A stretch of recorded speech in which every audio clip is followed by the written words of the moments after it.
Hello friends, welcome to our channel the English speaker.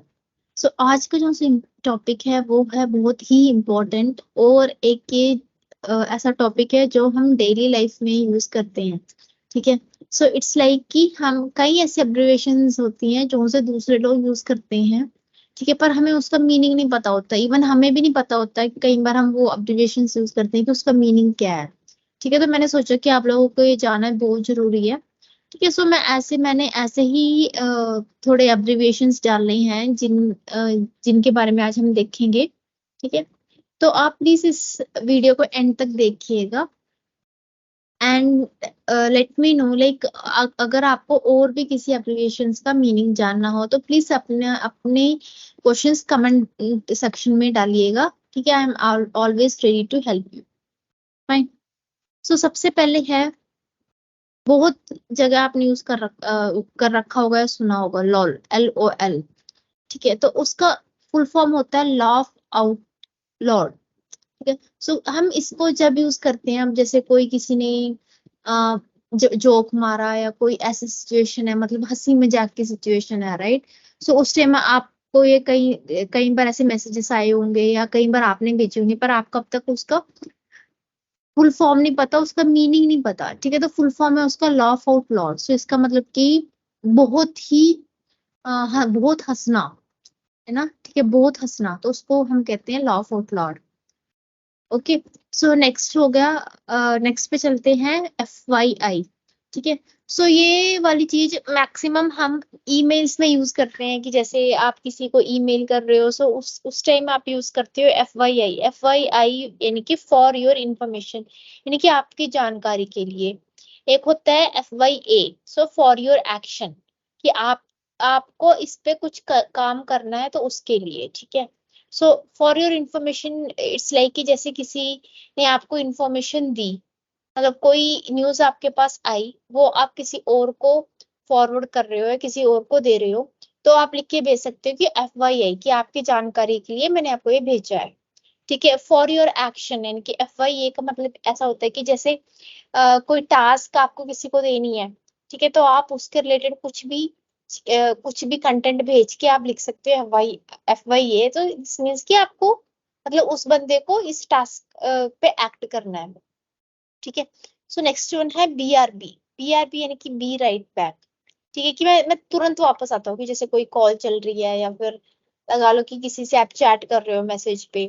ठीक है, तो आपको कहीं से फटाक से उठ के जाना है थोड़ी देर के लिए, तो आप डाल के चले जा सकते हो कि BRB। सो दैट मीन्स कि मैं तुरंत वापस आता हूँ जाके। ठीक है, सो नेक्स्ट है ASAP।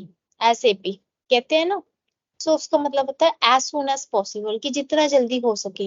कि इससे कोई इश्यू आ गया कि आपका नेट नहीं चल रहा, या आपका वाईफाई नहीं चल रहा, आपका टीवी नहीं चल रहा।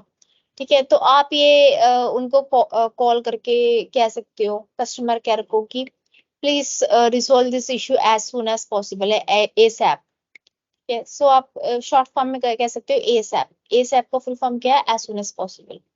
ठीक है, सो नेक्स्ट वन तो आपको पता ही होगा, ओमोंग। ओमोंग यानी कि ओ माय गॉड। अब तक हम ओमोंग यूज करते हैं पर हमको उसका मीनिंग नहीं पता है, उसका फुल फॉर्म नहीं पता। यानी कि ओ माय गॉड, हे भगवान ये क्या हुआ, हे भगवान, समथिंग लाइक दैट। ठीक है, फिर आते हैं next one, by the way. ठीक है, सो बाय द वे होता है ना कि जैसे हम कुछ सेंटेंस किसी के साथ हम बात कर रहे हैं, तो हम कहते हैं कि बाय द वे, चीज ये है कि, यानी कि बाकी के बीच में, समथिंग लाइक दैट। कि जैसे कि एग्जाम्पल मैं दे सकती हूँ कि बाय द वे, एक्शन मुझे ही परफॉर्म करना है। बाय द वे, मैं आपको इंग्लिश सिखा रही हूँ। ठीक है, सो BTW का मतलब होता है बाय बाय द वे। ठीक है, सो DIY यानी कि डू इट योर सेल्फ। ठीक है, यानी कि खुद बनाओ, खुद करो। ठीक है, सो जैसे कोई आपको कह रहा है यार इस पे हेल्प कर दे, या मुझे ये कर दे, मेरे लिए ये कर दे, मेरे लिए वो कर दे, तो आप कह सकते हो DIY यानी कि डू इट योरसेल्फ, कि तुम अपना काम खुद करो। ठीक है, नेक्स्ट है TTYL। सो ये टॉक टू यू लेटर, कि मैं बाद में बात करता हूँ, किसी से आप बात कर रहे हो। ठीक है, सो अचानक से आपको कुछ काम आ गया तो आप क्या कहोगे? TTYL, कि मैं आपसे बाद में बात करता हूँ, so talk to you later. ठीक है, सो ये sorry, as soon as possible, ये आई थिंक ये रिपीट हो गया है। नेक्स्ट वन, आई डी के। सो आई डी के यानी कि आई डोंट नो। ठीक है, कि मुझे नहीं पता, आई डोंट नो। ठीक है, कि जैसे कुछ कोई आपसे पूछ रहा है तो आप कह सकते हो आई डी के, नहीं तो मुझे नहीं पता। ठीक है। सो नेक्स्ट है ईटीए।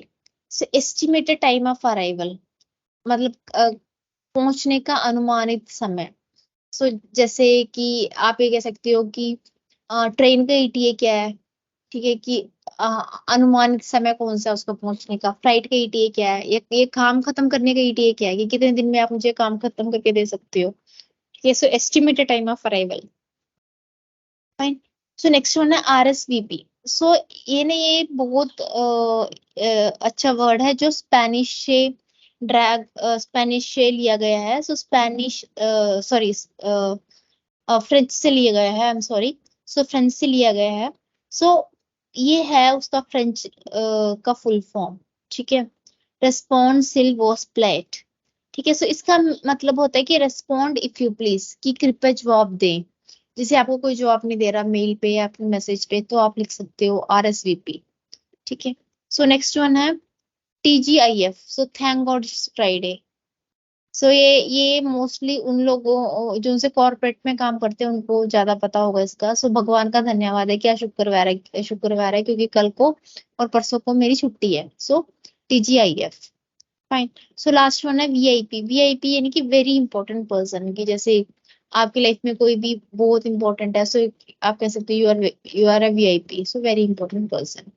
ठीक है। सो ये थोड़ी ऐसी एब्रिविएशन थी जो उनसे हम डे टू डे लाइफ में हम यूज कर सकते हैं। सो इनको यूज करना शुरू कीजिएगा। सो ऐसी ऐसी चीजों से ही आपकी स्पोकन इंग्लिश इम्प्रूव होगी। राइट। और अगर आपको किसी भी एब्रिविएशन का मीनिंग जानना है तो प्लीज कमेंट सेक्शन में आप डाल के पूछ सकते हो। So thank you, thanks for watching.